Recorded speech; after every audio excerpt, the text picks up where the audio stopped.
नमस्कार दोस्तों, study IQ में आप सभी का स्वागत है। मैं हूं डॉक्टर महिपाल राठौड़ और आज हमारे साथ मौजूद हैं सिविल सेवा परीक्षा 2019 में रैंक 393 हासिल करने वाली कुरुक्षेत्र से मिस महक स्वामी। महक जी, स्वागत है आपका स्टडी आईक्यू में। Thank you so much sir. Thank you for the invitation. हमारे दर्शकों को मैं बताना चाहता हूं कि महक जी ने न केवल सिविल सर्विसेज 2019 का एग्जाम क्रैक किया है, बल्कि वे 2019 में जो हरियाणा सिविल सर्विसेज एग्जाम का रिजल्ट आया था उसमें भी टॉपर रही हैं। वहां पर उन्होंने रैंक 19 हासिल करी थी और इस वक्त वे as a Haryana administrative service के अंदर ट्रेनिंग कर रही है और अब इनका आईएएस एग्जाम भी क्रैक हो गया है। तो आपको डबल बधाइयां, आपने स्टेट और यूनियन पब्लिक सर्विस कमीशन दोनों एग्जाम्स को क्रैक किया है। तो आज हम इनसे बात थैंक यू करेंगे, सर। चर्चा करेंगे और जानेंगे कि कैसे इन्होंने दोनों एग्जाम्स की तैयारी साथ में करी और दोनों क्रैक किए। तो महक जी, सबसे पहले हमें ये बताइए कि आपकी पढ़ाई लिखाई कहाँ पर हुई है, थोड़ा बेसिक अपने फैमिली के बारे में हमें बताएं। जी जी, मेरी शुरू से एजुकेशन कुरुक्षेत्र में ही हुई है। मेरा बेसिक स्कूल गीता निकेतन आवासीय विद्यालय है। 10th तक मैंने वहाँ पढ़ाई की और उसके बाद मैंने से टेकचंद मेमोरियल पब्लिक स्कूल है, वहाँ से 12th किया और एनआईटी कुरुक्षेत्र से मैंने बीटेक की है in electronics and communication engineering. और उसके बाद मैंने 3 साल प्राइवेट सेक्टर में भी काम किया है और फिर मैंने ब्रेक लिया था कि मुझे अब तैयारी करनी है। So I am preparing since 2017। I came home, self study से मैंने इसको प्रिपेयर किया और 2019 में मेरा एचसीएस क्लियर हुआ था और उसके बाद अब ये रिजल्ट आया है। तो महक जी, आप 3 साल जब प्राइवेट सेक्टर में जॉब कर रही थी, आप टॉप के कॉलेज से पढ़ी हैं, तो अचानक से आप सिविल सर्विसेज की तरफ आपका रुझान कैसे हुआ?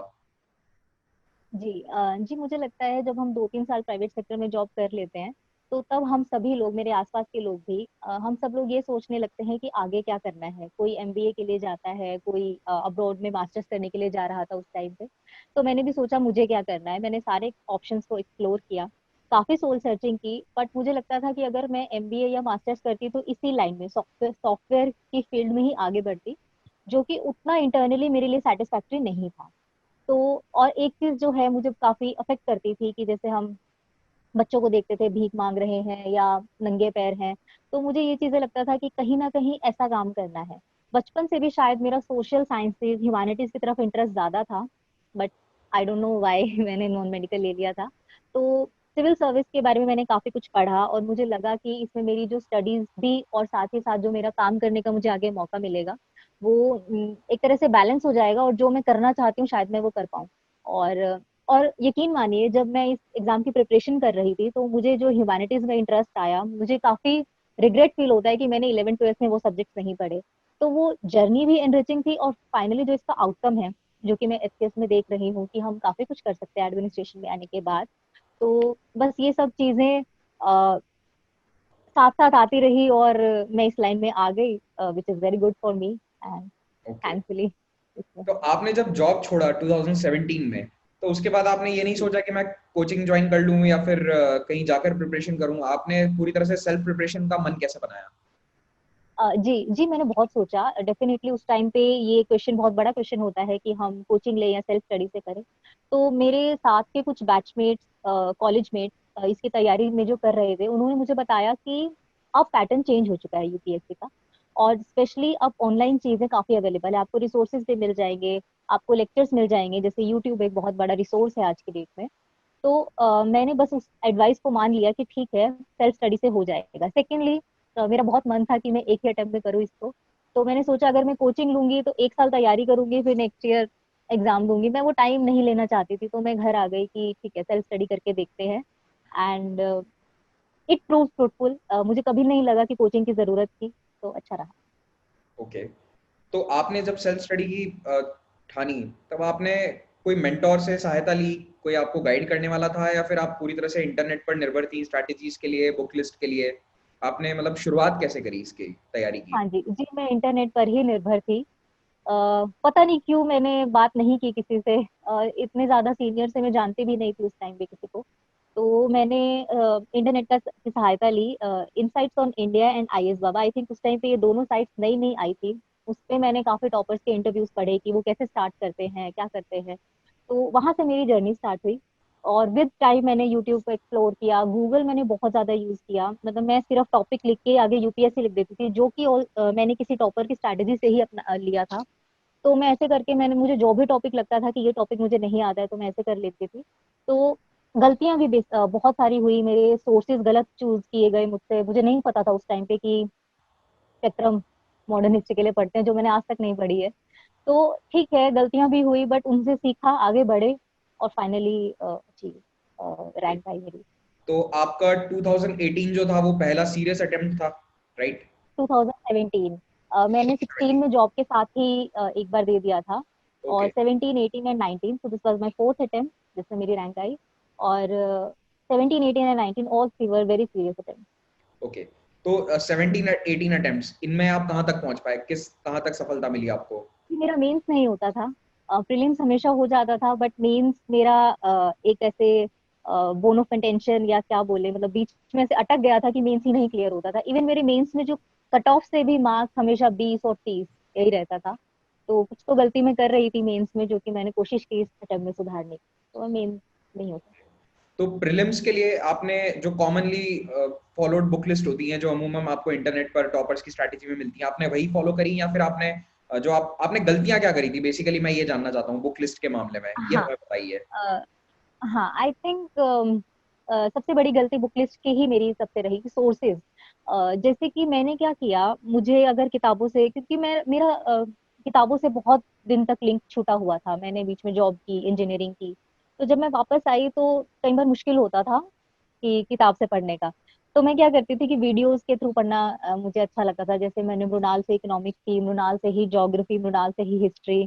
तो ये सोर्सेज अच्छे हैं, बहुत बढ़िया है, आज भी मैं इन्हीं को रिकमेंड करती हूँ। बट कुछ चीजें मेरी छूट गई, जैसे मैंने स्पेक्ट्रम नहीं पढ़ी, मैंने इकोनॉमिक्स के लिए जो नोट्स बताए जाते हैं या एनवायरनमेंट के लिए। तो मेरी जो गलती थी, वो मेरे जो सोर्सेज है ना, बहुत तितरे बितरे क्या कहूँ मैं, मतलब स्कैटर्ड है, कि कुछ चीज यूट्यूब से कर ली, कोई गूगल से कर ली, तो मेरे खुद के नोट्स हैं। तो अब इसको गलती भी कहेंगे या ब्लेसिंग इन डिसगाइज, की मेरे खुद के नोट्स थे हमेशा से। और रिसोर्सेज के मामले में ये था, सेकंड गलती जो मुझे लगता है, कि मैंने प्रीलिम्स पे बहुत ज्यादा फोकस किया। वैसे ये बोलना भी नहीं चाहिए, क्योंकि प्रीलिम्स भी अब टफ हो चुका है, उस पर भी हमें इक्वल फोकस करना चाहिए। बट जब मैंने तैयारी स्टार्ट की थी 2017 में, तो मुझे मेंस का सिलेबस तक नहीं पता था, मैंने ऐसे ही मेंस लिख दिया था कि चलो बस तैयारी करके चलो। तो वहां मेरी फॉल्ट थी कि मुझे जो एक ओवरऑल स्ट्रैटेजी आप एक साल की बनाते हैं, कि आप मेंस की तैयारी करते हैं, ऑप्शनल की तैयारी करते हैं, फिर प्रीलिम्स पे फोकस करते हैं, मेरा ध्यान हमेशा प्रीलिम्स पे ज्यादा रहता था। और मेरा ध्यान करंट अफेयर भी मैंने शायद कुछ गलत सोर्स चूज कर लिया था, न्यूज़पेपर में नहीं पढ़ती थी बट मैं ऑनलाइन पढ़ती थी कहीं से। तो रिवील नहीं करना चाहूंगी, बट वो भी मुझे गलत सोर्स लगा, कि बहुत ही मतलब अननेसेसरीली बहुत बर्डन सम था, मतलब एक दिन की न्यूज ही इतनी ज्यादा होती थी वो, जो कि मुझे बाकी सब्जेक्ट्स पे फोकस करने की टाइम नहीं देती थी। तो मतलब ये आप प्रॉब्लम समरी के रही। बारे में कह रहे हैं, जो न्यूज़पेपर समरीज होती हैं, आप उनके बारे में बात न्यूज़पेपर कर रहे हैं? समरी, या जी मैं उसी के बारे में बात करी। एक्चुअली न्यूज़पेपर मैं नहीं पढ़ पाती थी, मुझसे नींद आ जाती थी।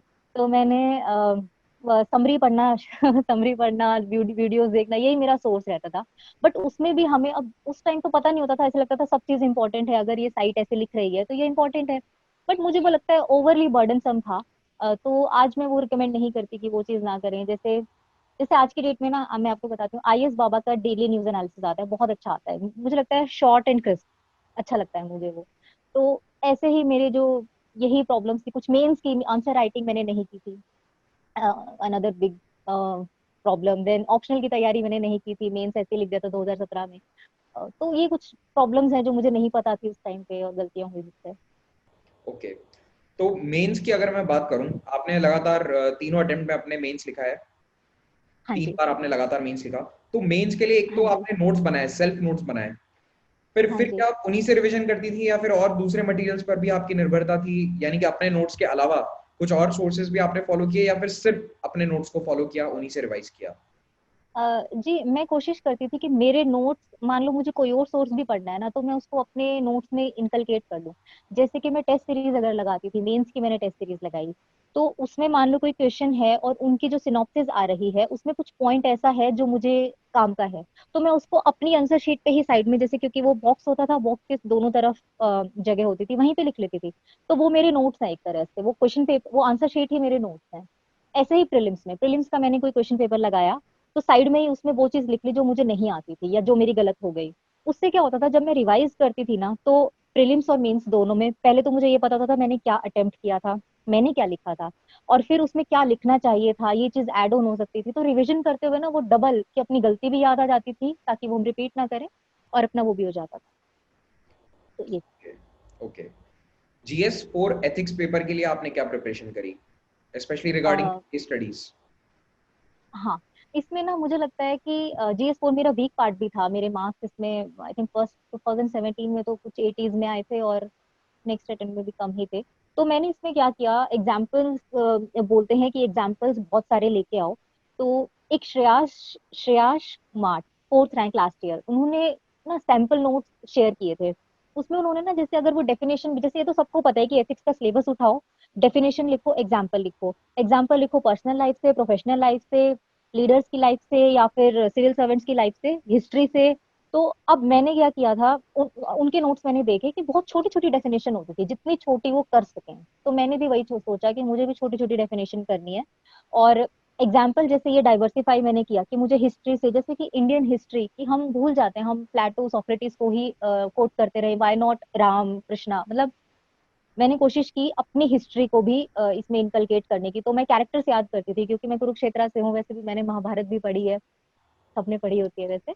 बट मैंने कोशिश की कि अगर दुर्योधन है तो दुर्योधन को मैं किस कैरेक्टर में यूज कर सकती हूँ, उसने जो फॉल्ट किया, या जिसने भी जो भी। तो मैंने ऐसे कैरेक्टर्स, हिस्ट्री के कैरेक्टर्स लिए, फिर रियल लाइफ एग्जांपल्स। और हाँ, जैसे न्यूज हम पढ़ते हैं, कुछ न्यूज है जो यूपीएससी में काम की नहीं होती, कि टोल ऑपरेटर को मार दिया, या एक्सीडेंट हो गया, रोड एक्सीडेंट हो गया, बट ये एथिक्स में काम आती है कि कैसे रैश ड्राइविंग या गुस्से की वजह से हम लड़ाई कर लेते हैं रोड पे।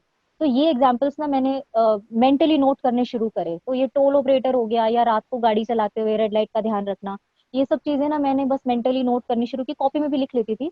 तो एग्जाम्पल्स ज्यादा से ज्यादा मैंने कोशिश की उसको लिखने की, और ऐसे मेरी एथिक्स की तैयारी की। ओके। रिगार्डिंग ऐसे पेपर आपकी स्ट्रैटेजी क्या थी? ऐसे के लिए आपने कुछ स्पेशल प्रिपरेशन करी?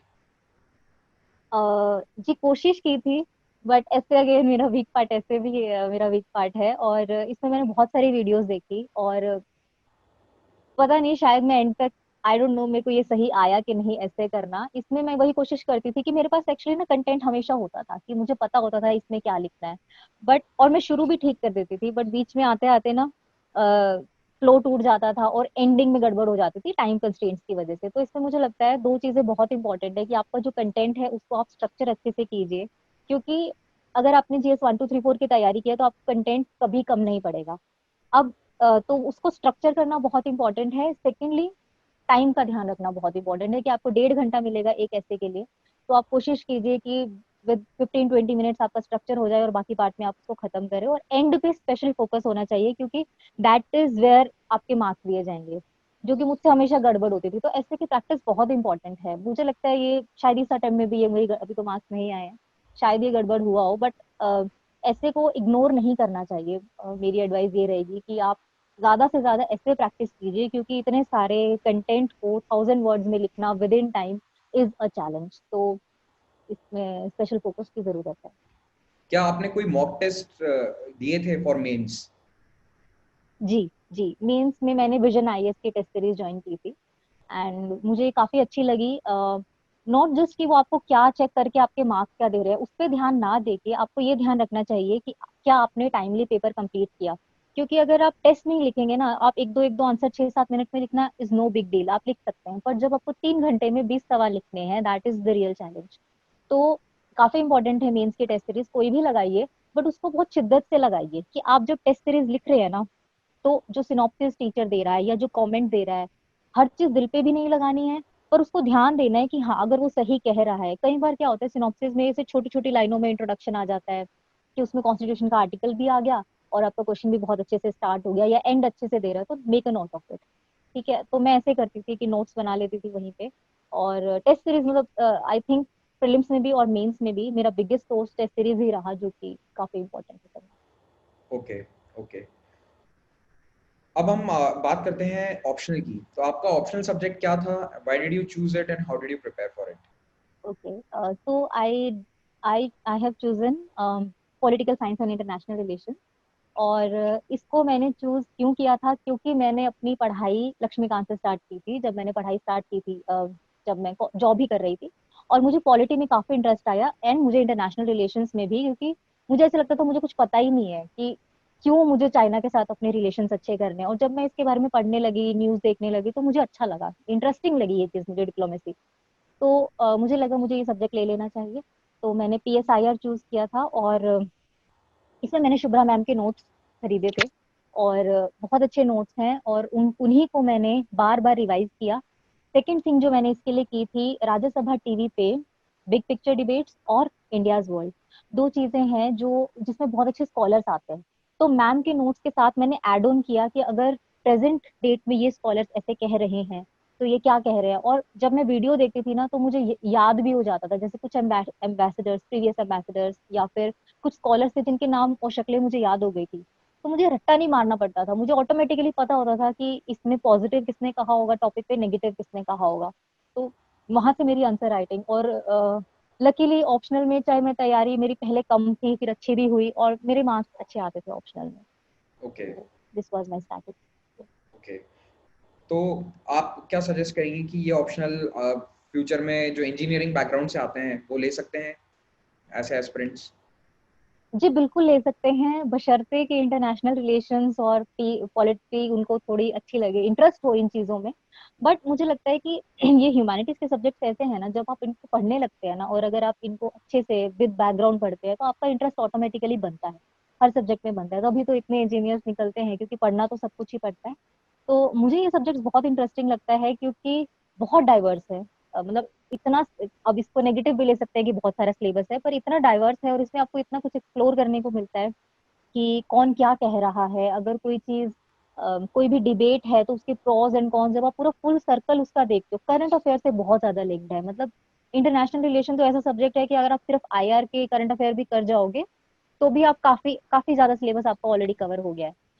सेकेंड थिंग, इस सब्जेक्ट से आपको ऐसे में बहुत हेल्प मिलती है, आपको कंटेंट वाइज GS2 में, GS4 में बहुत हेल्प मिलती है। तो ये विन विन सिचुएशन हो जाती है। तो डेफिनेटली अगर आपको समझ में नहीं आ रहा कि क्या ऑप्शन लेना चाहिए, तो PSIR can be one option, you can explore it.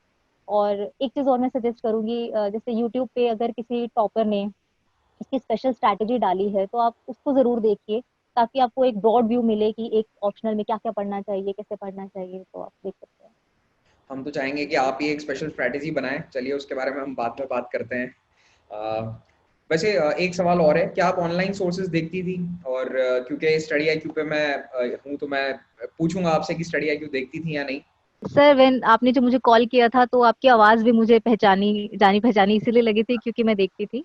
Sir मैंने स्टडी, जैसे मैंने शुरू से बोला कि यूट्यूब मैंने बहुत यूज किया है। मैंने काफी सारी साइट्स इसमें यूज की हैं, और StudyIQ was one of them. But मैंने इसको सर प्रीलिम्स और मेंस के टाइम नहीं देखा था, मैंने इंटरव्यू के टाइम इसको बहुत यूज किया, StudyIQ चैनल को। क्योंकि एक कोई भी टॉपिक है, उसका एक ब्रॉड व्यू आपको पूरा पता लग जाता है। शायद आप, मेरा जैसे ट्रेनिंग चल रही थी मेरी, तो उतना टाइम नहीं मिल पाता था कि मैं सब कुछ 4-5 आर्टिकल पढ़ के उस नॉलेज को निकालूं। तो मुझे ये चैनल देखना प्लस RS TV, ये देखना, मुझे ऐसे लगता था कि मुझे ऑलरेडी पका पकाया माल मिल रहा है, पका पकाया कंटेंट मिल रहा है। तो डेफिनेटली सर मैंने आपकी वीडियोस देखी है, so I am thankful to you as well. So thank you sir. हमें तो सबसे ज़्यादा खुशी तभी मिलती है जब हमारे लेक्चर्स के द्वारा अगर थोड़ी सी भी मदद हो जाती है एस्पिरेंट्स की, तो that makes us the most happy as a teacher. तो जी बिल्कुल। नेक्स्ट मेरा सवाल, इंटरव्यू से पहले मैं आपसे ये पूछना चाहूंगा कि हरियाणा सिविल सर्विसेज के बारे में आपने अपना मन कैसे बनाया? क्योंकि आप HCS भी आपने दिया और उसमें भी आपने टॉप किया, तो हाउ डिड दैट हैपन? और HCS के लिए क्या कुछ अलग तैयारी करनी पड़ी आपको apart from UPSC? How did you manage both? Okay. Actually sir, HCS का तो मुझे कभी इतना पता ही नहीं था कि क्या होता है, क्यों होता है, और कैसे होता है, कुछ भी नहीं पता था। एंड मेरी मौसी ने और मेरी मम्मी ने जबरदस्ती ये फॉर्म भरवा दिया था। एक्चुअली सर मेरा हमेशा से एक पॉइंट ऑफ व्यू था कि अगर आप एक एग्जाम की तैयारी कर रहे हैं, तो उसी की कीजिए। अगर आप बीच में एक और एग्जाम देंगे, तो आप डाइवर्ट होंगे, क्योंकि तैयारी डिफर करती है। HCS में भी ये चीज थी, तो मैं नहीं देना चाहती थी, बट क्योंकि मेरा फोर्थ अटेम्प्ट आ गया था, और कुछ कुछ मैं UPSC को लेकर थोड़ा कॉन्फिडेंट थी कि ठीक है, इस बार आई विल मैनेज। तो मैंने इसको चाहे आधे मन से दिया हो, बट मैंने इसको एग्जाम को दिया। तैयारी डेफिनेटली डिफर करती है, क्योंकि इसका जो प्रीलिम्स आता है थोड़ा फैक्ट बेस आता है, थोड़ा सा हरियाणा GK भी इसमें आती है, और इसमें जो CSAT होता है उसके मार्क्स लगते थे। ये चीज अब चेंज हो चुकी है, शायद अब CSAT के मार्क्स नहीं लगेंगे, बट मेरे टाइम पे लगे थे। तो मैंने सर 10-15 दिन पहले एक गोयला क्लासेस है चंडीगढ़ में, उसकी टेस्ट सीरीज लगाई थी। और मैंने 10-15 दिन सर खूब टेस्ट दिए। मार्च 31 को अगर पेपर था तो 15 दिन। अब उसको मैं यूपीएससी के लिए शायद नेगेटिव हो गया था कि बिल्कुल तैयारी छूट गई थी, बट आपको मैनेज करना पड़ेगा अगर आप 2 पेपर दे रहे हैं तो सर वो जो टेस्ट सीरीज थी काफी हेल्प हुई, क्योंकि आप कोई भी टेस्ट सीरीज लगाते हैं ना तो वो पूरा बैकग्राउंड कि पिछले 3-4 साल में क्या सवाल आए तो उनसे रिलेटेड सवाल इसमें वो देते हैं, तो वो काफी हेल्पफुल होता है। और सेकंड थिंग, जैसे हरियाणा जी के, तो मैंने इसमें भी यूट्यूब का बहुत यूज किया। एक सर थे, मुझे अभी नाम नहीं याद आ रहा, बट वो हर हर डिस्ट्रिक्ट की उन्होंने वो की थी एनालिसिस कि इस डिस्ट्रिक्ट में ये फेमस है, ये फेमस है, तो हरियाणा जी के मैंने वहां से कवर की। और एक ल्यूसेंट की जीके की बुक आती है, मुझे लगता है उसमें काफी फैक्चुअल होता है। और जैसा कि हमारा प्रीलिम्स का पेपर आता है तो फैक्चुअल आता है उसमें भी, तो वो भी हेल्पफुल हो सकती है। मेंस की अगर बात करें तो इसमें जो एक डिफरेंस, मतलब पेपर ना, एक तो इसमें डिफरेंस आता है कि इंग्लिश और हिंदी इसके मार्क्स जुड़ते हैं। तो इंग्लिश और हिंदी अगर आप अच्छे से कर लेते हैं तो आप काफी एज ले सकते हैं एचसीएस के पेपर में। अनफॉर्चुनेटली मुझे टाइम नहीं मिला था, क्योंकि अगस्त और सितंबर बहुत कम टाइम था, तो मैंने उसको नहीं कर पाई थी मैं इंग्लिश और हिंदी की तैयारी। पर मैंने जैसे कोशिश की थी थोड़ा बहुत ग्रामर कर लूँ, जैसे अगर अगले दिन पेपर है तो एक दिन पहले मैं रट्टा मार रही थी। एंड मेरे लिए अच्छा ये हुआ था कि ग्रामर बहुत मुश्किल आई थी हिंदी की, तो किसी को नहीं आती थी जिसने पढ़ाई भी की थी, तो वो कई बार पॉजिटिव हो जाता है आपके लिए। और बट मैं इसमें ये सजेशन दूंगी कि इंग्लिश और हिंदी को बहुत अच्छे से करें, क्योंकि इसकी वेटेज है। मेरे जैसे बच्चे नहीं पढ़ते हैं इसको, मतलब अगर हम यूपीएससी की भी तैयारी कर रहे हैं तो हम शायद टाइम नहीं दे पाते, बट अगर आप इंग्लिश और हिंदी पे फोकस कर लेते हैं तो आप काफी एजिस एग्जाम में ले सकते हैं। देन इसमें एक जीएस का पेपर होता है, इसमें तो सर डायरेक्टली करंट अफेयर से और आसपास की आम चीजें आती हैं। अगर आप इसका ट्रेंड भी देखेंगे कुछ बहुत डिफरेंट नहीं आता। तो आप, और इस बार और करंट अफेयर बेस्ड अच्छा पेपर था, तो वो करंट अफेयर और यूपीएससी की तैयारी से मैनेज हो गया था मेरा, जिसमें सब कुछ आता है, जैसे अपने जीएस 1 2 3 4 आता है वो मिक्स आता है एक पेपर। फिर ऑप्शनल मेरे टाइम पे 2 थे, तो पॉलिटिकल साइंस इसी से मेरा प्रिपेयर्ड था, और हिस्ट्री का पेपर मैंने सेकंड लिया था। बट लकीली हिस्ट्री का पेपर एचसीएस में सिर्फ इंडियन हिस्ट्री आती है, तो उसमें मुझे बेनिफिट ये मिल गया था कि जो प्रीलिम्स की तैयारी है वही काम आ गई थी। और एग्जाम से 2 दिन पहले मैंने अपनी एक फ्रेंड जिसका हिस्ट्री ऑप्शनल है उसको कॉल करके, थोड़ा जुगाड़ू तरीका है, उसको बोला मुझे 2-3 स्कॉलर्स के नाम बता दो जो मैं हेयर एंड देयर कॉट कर लूं। और वो ट्रिक थोड़ी सी काम भी आई थी कि मैंने, क्योंकि मेरे पास टाइम नहीं था तो मुझे स्ट्रैटेजिकली काम करना था। ऐसा भी नहीं है कि कोई भी स्कॉलर कहीं भी आप लिख दें, लेकिन मैंने थोड़ा कॉमन जो जर्नलिस्ट, जो हम थोड़ा फ्यूचरिस्टिक अप्रोच देते हैं या जिसको हम लिख सकते हैं, वो मैंने शायद 1-2 क्वेश्चन में ही लिखा होगा, इतना मुझे आता भी नहीं था। तो वो मैंने कोशिश की। और देन मेंस, मेंस के बाद तो सर इंटरव्यू इंटरव्यू ऐसे कोई बहुत अलग नहीं होता यूपीएससी से, वही 5 मेंबर का पैनल होता है। और अच्छा था सर इंटरव्यू भी, उसमें भी ऐसा कुछ नहीं पूछा गया था कि आप थोड़ा सा फैक्चुअल होता है, बट वो तो डिपेंड करता है आपका बोर्ड क्या है और क्या है, बट उसमें भी मेन आपका कॉन्फिडेंस ही चेक करता है। तो दैट तो वाज मतलब अबाउट इट। आपने साइड में तैयारी करते हुए, इसे हल्के में लेते हुए भी आप रैंक 19 हासिल कर लिया आपने हरियाणा सिविल। एक्चुअली सर ये बात मैं बोलना चाहूंगी कि जब आप हल्के में लेते हैं ना, हल्के में ऐसा नहीं कि आप पेपर ध्यान से लिख ही नहीं रहे, पेपर आप बहुत शिद्दत से ही देते हैं, लेकिन आप मेंटली प्रेशर नहीं लेते किसी एग्जाम का, तो आप अच्छा करते हैं। सर यूपीएससी की तैयारी में मुझे 4 अटेम्प्ट लगते हैं, फिर मैंने इतना प्रेशर लिया था कि अभी भी अगर मुझे मेंस का पेपर देना है ना तो मेरे हाथ कांपेंगे। पहला पेपर एसए का पेपर इसीलिए गड़बड़ होता था क्योंकि हाथ कांपते थे कि कैसे लिखेंगे, कुछ गलत कर दिया तो। इतना प्रेशर यूपीएससी में लेती थी, तो इसी वजह से शायद यूपीएससी में पीछे रह जाती थी। एचसीएस कूल काम माइंड, कुछ टेंशन नहीं है, आराम से बस तसल्ली से पेपर दे दिया और अच्छा हो गया। तो ये चीज सर मैंने यूपीएससी में भी देखी है, काफी स्टूडेंट्स बहुत काम माइंड से जाते हैं, उससे क्या होता है कि वो और ही अच्छा निखर के आते हैं शायद आंसर राइटिंग में। तो ये चीज बहुत इंपॉर्टेंट है। इसका ये मतलब नहीं है कि मैंने तैयारी नहीं, तैयारी तो मेरी यूपीएससी वाली काम आ गई होगी, ठीक है, अलग से नहीं की, बट शायद वो काम स्टेट ऑफ माइंड ही था कि अगर मैं ऐसे लिख रही हूँ या मैं कुछ भी लिख रही हूँ एचएस के पेपर में, तो वो अच्छा लिखा गया मुझसे, और यूपीएससी में वो थोड़ा गड़बड़ हो गया मे बी। आपने टाइम मैनेजमेंट कैसे किया, क्योंकि हरियाणा सिविल सर्विसेज का जो मेंस था वो था अगस्त 2019 में, और हाँ जी। यूपीएससी का मेंस उसके लगभग एक महीने बाद था।